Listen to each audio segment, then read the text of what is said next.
वालेकुम, मैं तुहाडा लकी भाई अपनी हयाती चैनल तो तुहाडे नाल गल कर रहा।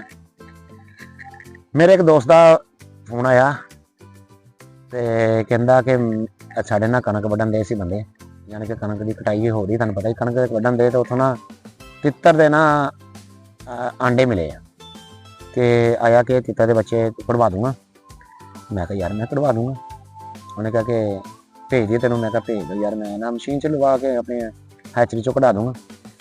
तो वह आंडे से 8 आंडे वो मिल गए आ ते अल्लाह खैर करे।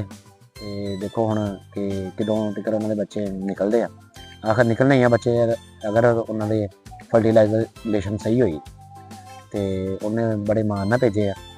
हुण इस टाइम 8 तितरां दे बच्चे इंशाल्लाह उम्मीद की जा सकती है कि मेरे तो होणगे। तो आंडे तो लाते मैं अपनी हैचरी च, ठीक है ना।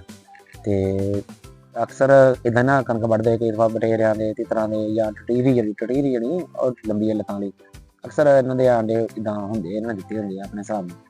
ते सानूं भी कदी इदां कोई चीज़ मिली होवे ते क्योंकि वो तो जदों कणक वड्डन दे वो तो उड्ड के चले गए, वो तो उड्ड के चले गई ना जिहड़ी सीगी तितरी।